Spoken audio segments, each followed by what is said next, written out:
So, sitting back on the bus back to Stoke Station after just coming out the whatever it's called, 365 Stadium.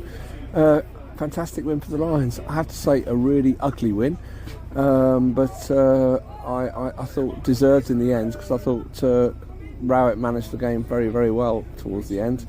I thought he put the subs on just at the right time, and we were kind of lucky to be playing a Stoke team who had no confidence, but there were a few times in the first half when I thought they carved right through us, and I thought they might do us, and I thought actually in many ways 1-1 would have been quite a fair result, but well played Millwall. I mean, this is a team that has got a glint in its eye. It's a team that actually looks like it might begin to believe it can win. So cracking afternoon in a rather grim corner of England. Come on, you Lions, and upwards and onwards from Millwall halfway line. James Brewitt. Cheers, mate. Bye. Hi, it's Mr. Bye for Now from Millwall Football Club, and you're listening to the world famous AchtungMillwall.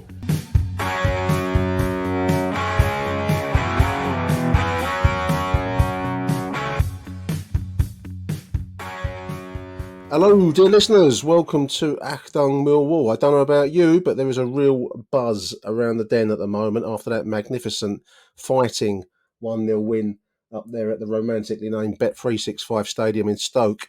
Joining us to talk about yesterday's game and the general Millwall state of play are a regular, John Rankin. Welcome to the show, John. Hiya, Nick. Hiya, listeners. And a big welcome to John's son, Rufus. How are you doing, Rufus? How did you enjoy yesterday, mate? Did you have a good time? Yeah, it was a very tense match, and also thanks for having me on. I'm very happy to come onto the podcast. And yesterday's match, it was not the best of performances. It was very tense, but it was a job that we got done and managed to get the result, which is all that matters really, getting the results, picking up the points. Absolutely. I mean, listeners will know that I had a bit of a dicky heart a couple of years ago, and I can't do too many of these games, John. Watching that kind of 1-0 lead for practically 82 minutes whilst we defended manfully. I mean, it was a magnificent defensive performance yesterday. How was it in the stadium? It was tense watching it on the screen. It must have been 10 times worse being in the ground, mate. How did you find it? Awful. Absolutely awful. It was kind of, we've got a friend down here, and he plays for the local club down here in the under-23s, and he's made a few appearances in the first team. And his dad, who is a lifelong Mill supporter, can't go because he's genuinely worried, he tells me, about having a pumper attack, and I kind of... I know the feeling. Yeah. Yeah, sorry, mate. Yeah. I personally... I joined in with a monk chant and lended my strained vocals to the crowd.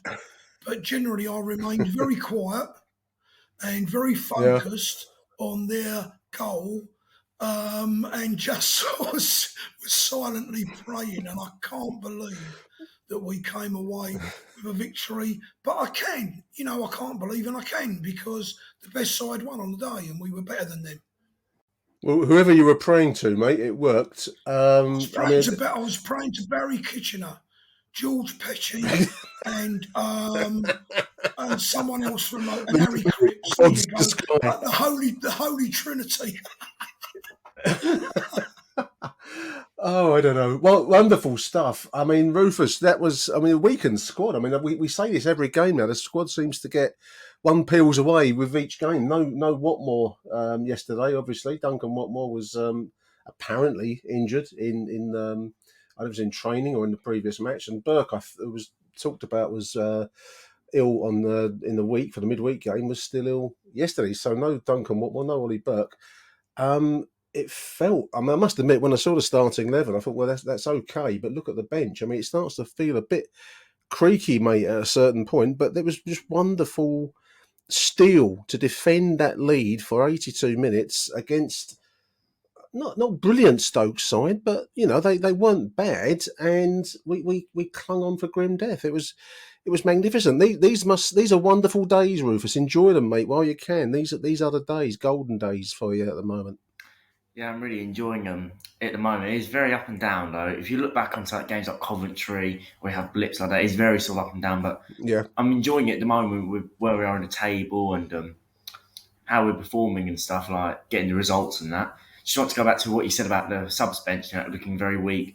I will agree with that. He's starting to look quite weak now. And the thing I noticed yesterday was that we signed Watmore and Burke, two wingers, and yet they both couldn't play, and we had to play two people on the wings who are natural to that position. Like George Honeyman had a yeah, good game, but like they're not their preferred positions, Honeyman and Vogie. So like the injuries are starting to like yeah. really show now, and especially at this time of season. But I think the biggest miss we've got is Billy Mitchell because the midfield just does not look the same without him. Like still does well, but there's not that extra bit of strength in the midfield without Billy Mitchell in there.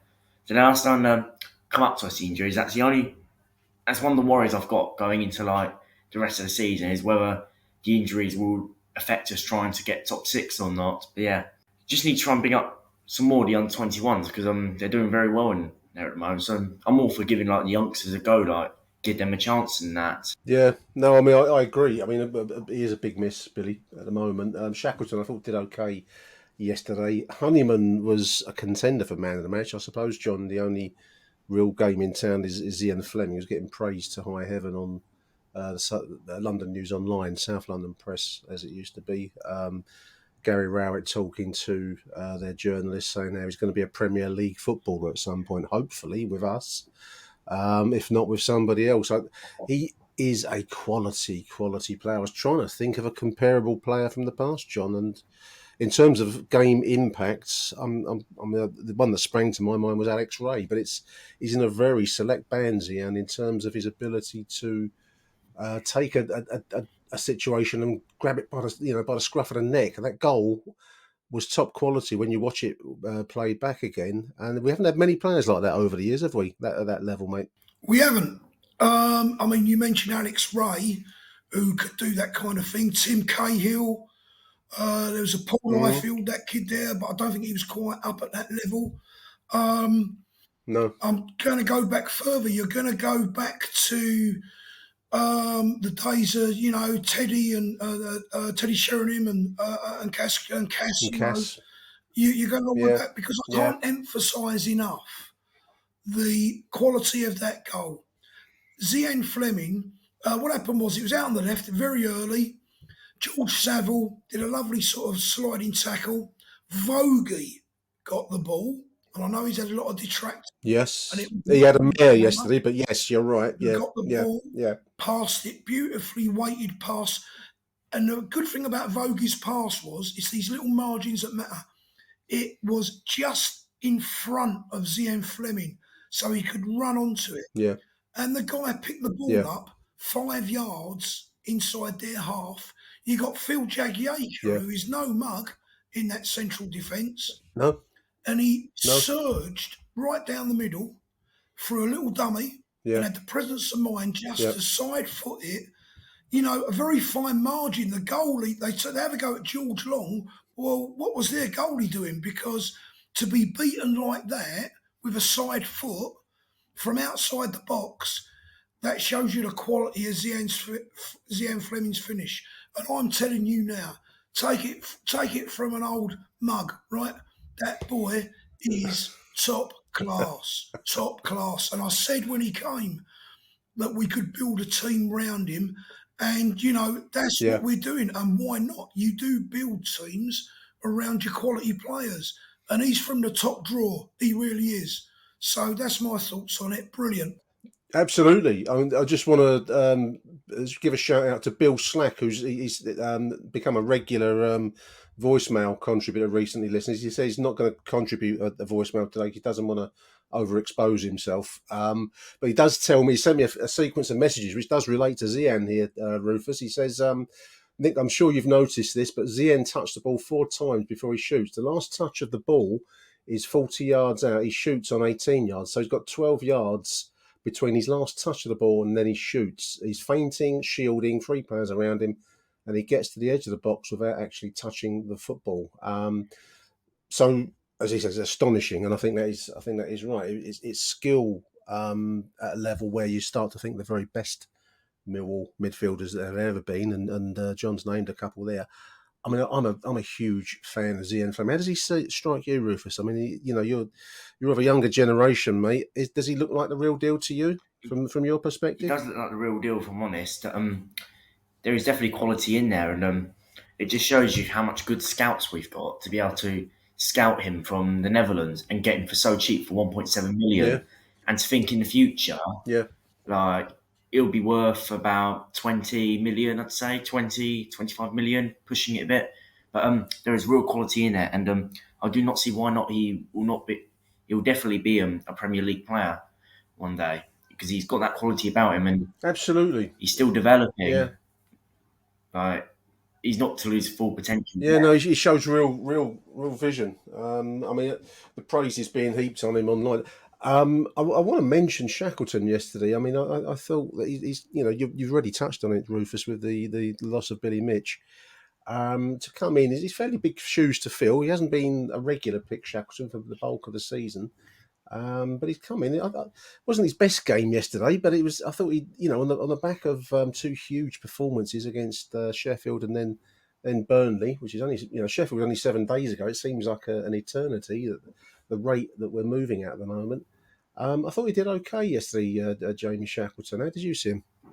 I thought he did all right actually, and as you said, that some games he does well and some games he doesn't do as well because he hasn't really been a regular in the first team. But now this is his golden chance to really get himself into that first team more often. Now that Billy Mitchell is injured, and I do think Jamie Shackleton has got some good quality about him. Like he's a good midfielder and that, and he's also a good right back. Like for example, if Danny Mack got injured, you can just put Shackleton in there. So I think he's a very handy player in the squad to have just to fill in those positions, if players get injured and stuff. And I do think he's good, Shackleton, and I quite like him. I'd agree with that, Nick. I'd agree with that. It's gonna be players like Jamie Shackleton, Ryan Leonard, even Vogie. George Saville, John, yesterday as well. It's going to be these type of versatile players, like utility type players, who are going to be the difference between us finishing in the playoffs and not. I really do think that because you've got your fantastic players at the moment, and we all know who they are. But then you've got the other utility type players who can just make that difference. They're the links in the chain. They really are. And I think I've always liked Jamie Shackleton. He subbed for Danny Mack at right back beginning of the season. Yeah. I think Danny had a bit of an injury knock or something, and he did ever so well. Really good. I mean, the other players we're missing, I think Callum Styles would have really done well in that Burnley game. So real shame he's out. I'm a big fan of his. Yeah. And obviously Billy Mitchell. Billy Mitchell is something special. And I think the ability he's got to break up their play and then and turn the game round, pick it up, win a ball, and then get us back in possession is gold dust, Yeah, no, absolutely. I want to mention George Saville. It was his tackle, I think. He went in for a tackle that won the ball, that began the move that let Zian score that crucial goal on 8 minutes yesterday. So shout out to George Saville. I want to mention the defence, Rufus, as well. So I can't remember who it was who posted, it might have been Tony Monday on Twitter, about the mental strength to defend like they did yesterday for 82 minutes, basically. Under the cosh, I mean, we were under a lot of pressure there. I mean, as we've said at the start of the conversation, we really were holding on for grim death at times. It takes a lot of mental strength on the back of a huge week. It's not like we've been playing mugs. Just a few days ago, we're playing the best team in the division on Tuesday night. So to cling on like that for not far short of 90 minutes, I think it's a massive tribute to Murray Wallace, Charlie Cresswell, Jake Cooper, and Danny Mack, because that was huge. I mean, it was tight watching the game at home. It must have been really, really tense in the stadium, mate. It was very tense, especially because of all the pressure Stoke put us under. I know Stoke, they were not the best with taking their shots and stuff, but one thing they did have was a lot of possession, and they could pass the ball about quite a bit, Stoke, and They had like 9 corners, something like that. So it does show they were trying. Yeah, But we just yeah, had to keep soaking up the pressure they were putting us under. And I thought Jay Cooper and Charlie Cresswell handled that amazingly. Some of the tackles they were putting in the net. Now, I just want to give a mention to Cresswell that I think has come on leaps and bounds since he's come back into the team to replace Hutchinson. I know at the start of the season, Cresswell wasn't so good and wasn't getting yeah, played much, but yeah. he's really improved now, and I'm very happy with how the defence is working at the moment, especially now that we've got Hutch back as well, just to add that bit more of a layer of security on the defence. So I'm very relaxed with the defence at the moment. Yeah, 72% possession, Rufus Stoke had. As over the whole night. There were times when it felt bigger than that in moments in the game. 72%, Mill 28%, obviously. One shot on target for us, which was the one that went in the net through Zian Fleming. I mean, I thought for all their possession and for all their like a few teams when we played even Burnley, I think the other night, they had a lot of possession, John, but they weren't. Long wasn't called upon to do much, and I think that it comes back to the same point about the defence. It's one thing to have loads of possession, but if you're not producing that many goalmouth chances, it's a bit of a so what at a certain stage. Although if you'd asked me that round about 4:30 yesterday, I was giving my right arm for a little bit more Millwall possession just to take the pressure off. But they didn't do much with it, did they? Over the game, Stoke City. No, they didn't. But it's a dangerous way to play football, I think. Yeah. Because Well, one of the questions I've posed myself on my notes is how long can we keep this going? Because it's the very same point you're making there. Because we're on the edge. We were on the edge yesterday. I don't know how long you can stay on the edge before you fall over it, and especially with a squad that's starting to show its getting creaky with injuries and whatnot. It was great to see Sean Hutchinson come back, even for a few minutes yesterday. It's great to see him back in amongst the squad. it was marvellous. I mean, he's our best player, really. I know it's hard to choose a best player, but for me, he's the best Millwall player for lots of reasons, not just his footballing, Yeah, So he would be the first sort of person I put on the team sheet. Our outstanding player is Zian Fleming, obviously. But just going yeah, back to the possession type football, um, if I mean the same thing happened at Coventry, but we didn't score a goal, and we just soaked up, And in the end, we had to relent because they had that Goikarez, yeah. and he Who came took his through and chance? just Yeah, he got himself half a yard on Cresswell and the ball was in the back of the net. Stoke didn't have that type of player yesterday. So I don't know. I mean, Gary Rowett knows what he's doing. I mean, we all sang "There's only one Gary Rowett" afterwards, so he's yeah. obviously That's a looked new at the song, isn't side, it? Yeah, and he thought, well, if we clinch a goal, then we can hang on to it. And he got it right. He got it right because there was a few times where the ball bubbled around in our box, and I thought, oh, here we go. Wait for the home wait for the support to goal. go up in the air, Yeah, and it could have done. But generally speaking, they were passing it around, trying to get round us. We had 5 at the back, and then they were taking some long shots, and going nowhere. You can live with that all day. But we do need that Tyler Bury or Duncan Watmore or Ollie Burke. We do need that explosive outlet who can take the pressure off and take us forward, meaningfully, I think. yeah. No, I'd agree. I mean, up front, Rufus Tom Bradshaw yesterday again straight back after missing a game for mostly until the crucial moment against Burnley, but he was out for most of the game. Apparently injured, but good enough to start yesterday. One of the things I did notice, I suppose, is a consequence of massive game upon massive game very quickly, is that players get tired, and that's where you start to.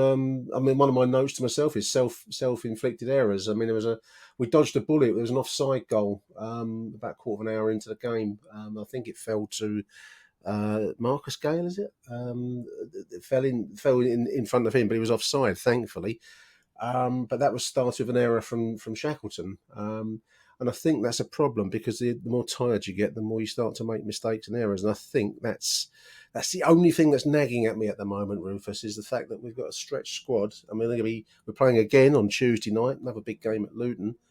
we're going to get tired, aren't we? I mean, the exhaustion levels will be very close to the surface very quickly. Yeah, that's the thing as well. Like this time of season, it's always the hardest part of the season. February sort of time is always going to be the hardest part of the season because there's so many fixtures to play, and I think the most crucial thing we've got to keep doing is keeping players fit. Like I know we're losing quite a few players, but we have to try and keep players fit. Like another thing we're missing is like being able to bring on substitutes, and as you mentioned earlier, the substitutes bench was looking quite weak, and that's starting to become a bit of an issue as well because you're not going to be able to take as many players off to put others on the same quality on. So No, that's also why 74 minutes we made our first subs yesterday. 74 minutes. I must admit, I was kind of silently screaming at my laptop to Rowett to make some subs because we were looking under the cosh, and I thought, well, we must start to think soon about substitutions. But I don't know what he's like as a poker player, but he certainly keeps his nerve very, very well because 16 minutes to go, he brought on Hutchinson and Leonard for Vogie and Shackleton.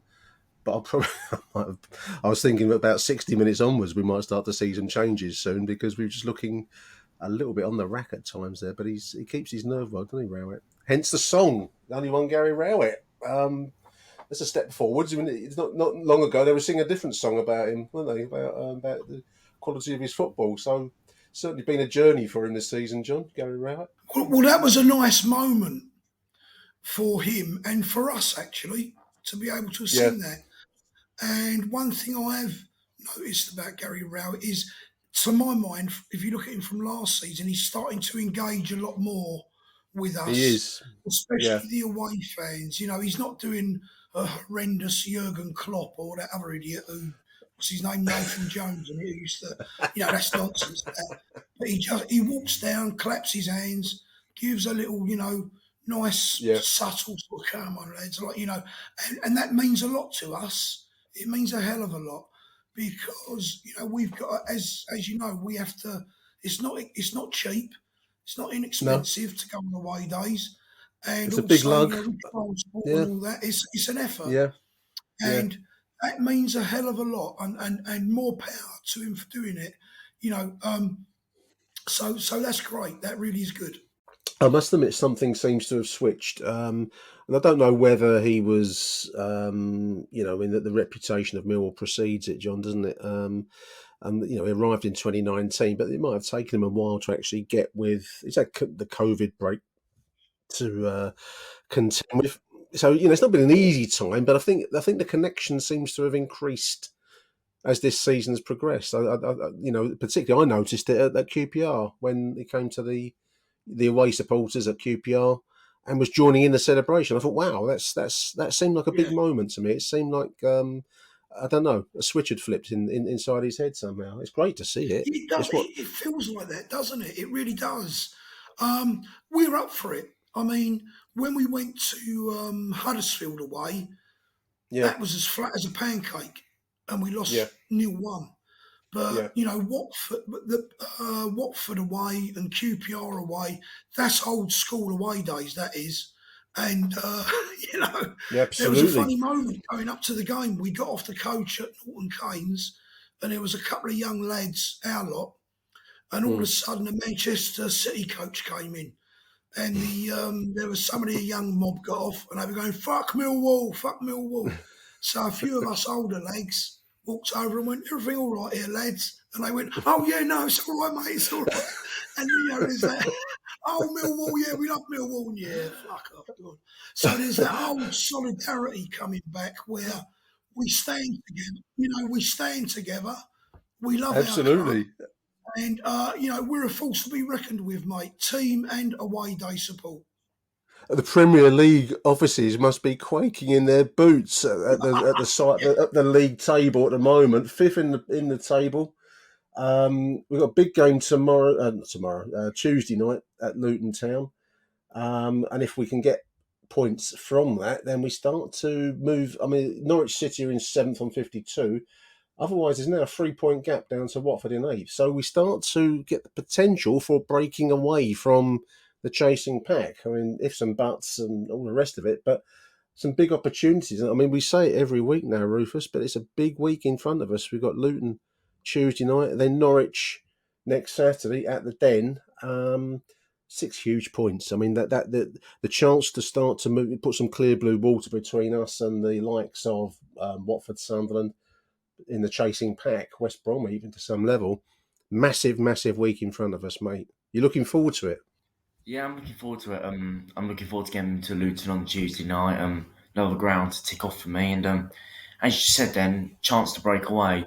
This is something that different to what we had last season, because last season we were just chasing to be able to get those points along on other teams. But this season we want to be able to get secure in that top six and be in that top six before the last day of the season. And this is an opportunity for us to really pick up some more points. And controversial one, but I'll happily take a point at Luton and on Tuesday night, then beat them when they come to the Den. But because Luton's going to be a very difficult game, especially because some of the quality they've got and their recent results, and they're on the same points as us, but we're just higher because of goal difference. So it's a massive, massive game for both teams. So I'll happily take a draw Tuesday night. Then on to Saturday, which will be a bit, will be another difficult game, but just got to keep picking up those points.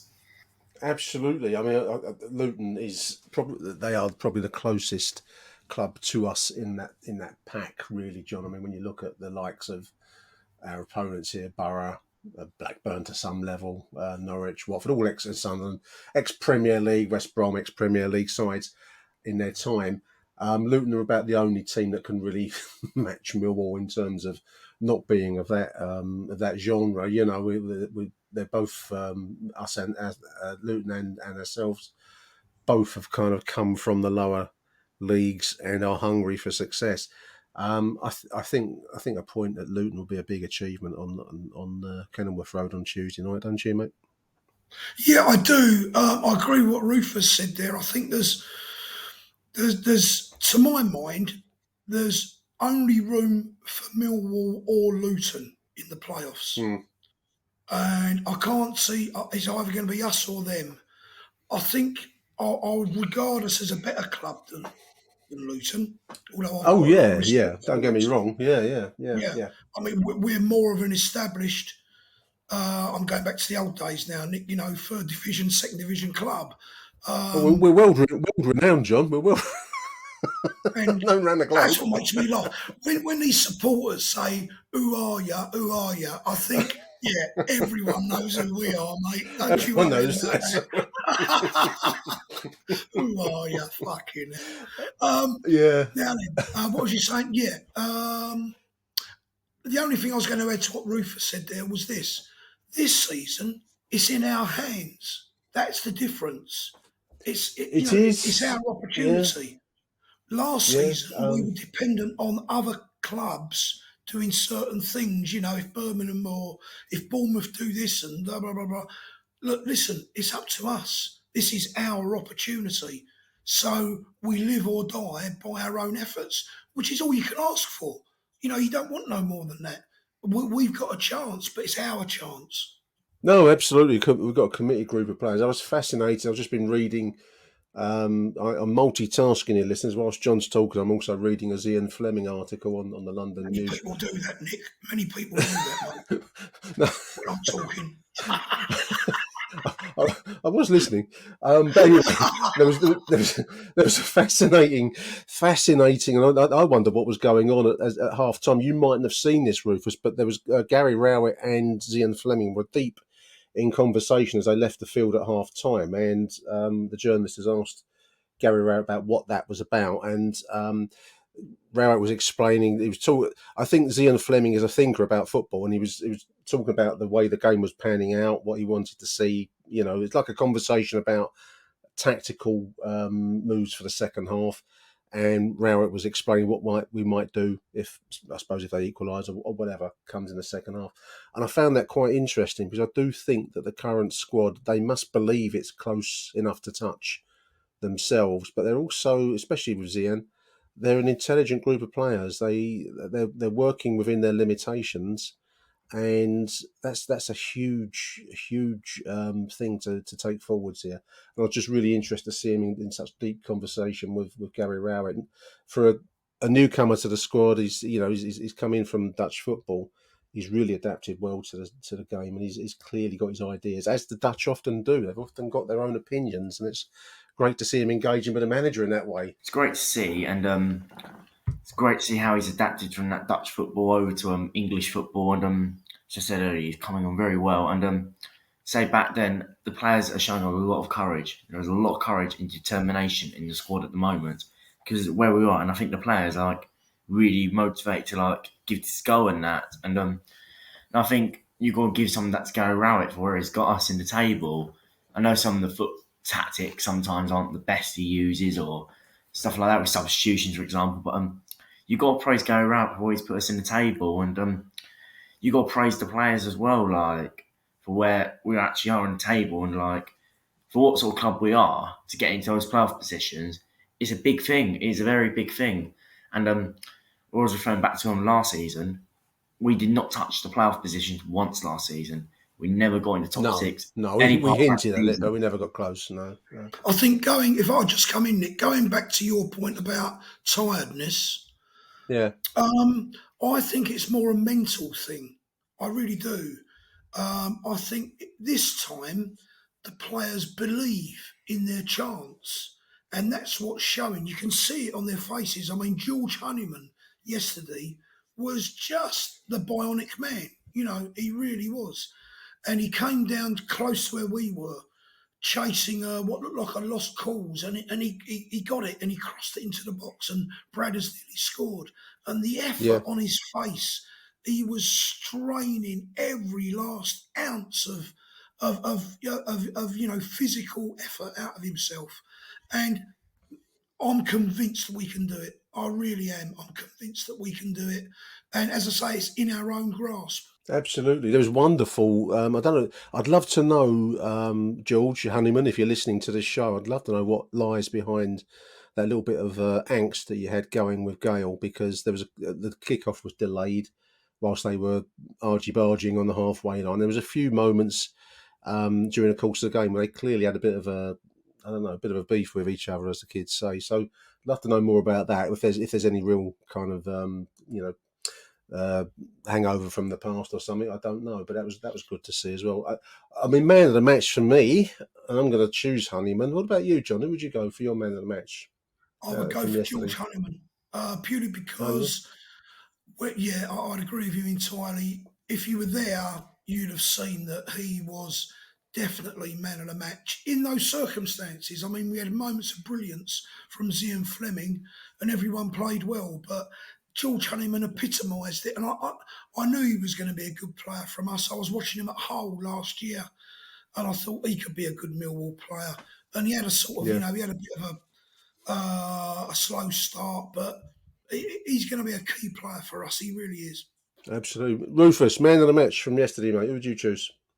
I'm going to choose George Honeyman as well, because I just thought some of the tackles he puts in and the work rate he has is terrific. And as Dad said, it was going to be a good signing. I was absolutely buzzing when we got him from Hull, and I just knew that he was going to be a Millwall type of player, a player who can tackle and win the ball and do stuff with it. And he has scored goals as well, like Coventry and that, and Sunderland with that disallowed goal. But he comes in for quite a bit of criticism, and I honestly don't see why he gets the criticism. I know it's not his preferred position playing on as right winger, but you got to praise him for actually trying to play there, and it just shows that he's a great player to have when he's willing to play in positions where he's not really used to. With that choice there, Rufus, Honeyman over Zian Fleming, you've confirmed your status as a proper Millwall supporter. You've put work rate, industry, commitment over intelligence and flair.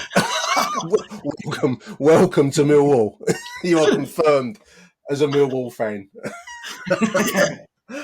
You'd have thought most young lads would go Zian Fleming, wouldn't you? But no, he's Millwall through and through, mate. Good choice. I can't disagree with you there. I've picked out a few tweets from yesterday just to finish off our call today. We've already mentioned Tony. I'm going to mention you again, Tony. Tony's talking about the achievements here of Gary Rowett, their position at the moment, fifth, as we recalled. Tony says he's been going since about 1974, so he's the same vintage as you and I, John. These last few seasons have been one of our golden periods. I think you're talking in terms of league finishes. I mean, to consistently be finishing, I think in the top 10, I can't remember the exact finishes the last few seasons. Comparing it with the past, where that to finish at these levels, or to be to be fighting at this kind of point in the table, was a very rare event. I mean, I think I mentioned an article the other day, John, where I was talking about Millwall's best ever league finishes, and if you exclude the 2 seasons in the top flight in the late 80s, there've only been a very few seasons where we finished anywhere close to the top 10 of the second division. I mean, it doesn't happen very often. For the most part in our history, we've been a third division, second division shuttle club, hovering between the two. We don't often finish up anywhere close to the top 6, do we? I mean, it's to keep consistently delivering that. I think it's a tribute to Gary Rowett and the job that he's doing at the Den. A few others have made the same point here. Matt Nash is saying the job that Gary Rowett's doing goes massively under the radar in the football world. I think it's we wait to see where we're going to finish this season, but it is a massive achievement in Millwall history terms to be in this position so late in the season. Well, I agree, and we're both. You were going to Millwall slightly before I was, but we're both. What's in our DNA is we're in the second division or championship as it is now. Right, let's avoid relegation. That was our ambition, staying in the second division or the championship. And okay, we got a couple of seasons. We've dropped, we get back up. That was Millwall, and that's been Millwall forever. I've got to say, yeah, I listened to your absolutely. history podcast. It was always we were always what my old dad used to call third division south. Third division south. That was our. We had a little run in the second division. There was the 71-72, chance where we ran it close, and then of course George Graham resurrected things and ushered in, John Docherty, who took us up with Teddy and Tony, and then we obviously had the FA Cup and not a few blips in the 90s where we did well and stuff like that, in the recent era. But this is fantastic stuff for Millwall, and all credit to Gary Rowett for what he's getting out of these players. He's really they're playing for him and they're playing for us, but most of all they're playing for themselves. Absolutely. That's what they're doing. And I just want to shout out for Vogelslammer, right? Now, he's coming in for a lot of stick. I think George Long should be in goal for Millwall. And the reason for that is not his distribution or anything else. It's purely because he takes the pressure off the defenders. The defenders can pass back to George Long with confidence. Yeah. That'd be my main reason to put him in there, right? It's just, his shot stopping is not as good as Bart. Bart is an old school, like Peter Bonetti type goalkeeper. Goalkeeper first and footballer second. Yeah. But George Long is absolutely crucial. He's gonna, that goal that Sheffield scored from the free kick, he should have saved that. But overall, we're better off with George Long. And also, Vogue is coming in for a lot of unfair criticism. This guy is a centre forward who is a bit like Benicophobic. He runs off the last defender, right? He's been in a position lots of times this season to run onto a ball and score a goal, and he hasn't. Tyler Bury didn't pass to him twice. I think Zian could have passed to him when he took that long shot against Burnley, or was it? Trying to chip the goalie. When Vogie's played in his natural position, he's there waiting to go and score. He's only played there about 2 or 3 times. He's working his nuts off and he's contributing. He's making a positive impact. He's assisted 2 goals against Sheffield United, one from the left and one from the right. What more do you need? And, the old Millwall boot boys, they got to have a long, hard think about what's motivating them. Get behind the players now. Start appreciating what we got. I've been the worst of it. I used to have a real bugbear for Scott Malone, but that's all got to stop now. We've got to get 100% behind every player, and we'll do it. Well, I second that. That's well said, John. Just one final tweet. I just want to give a shout out to Steve Evans, who comes on our show from time to time. He's got his daughter Chloe that goes with him.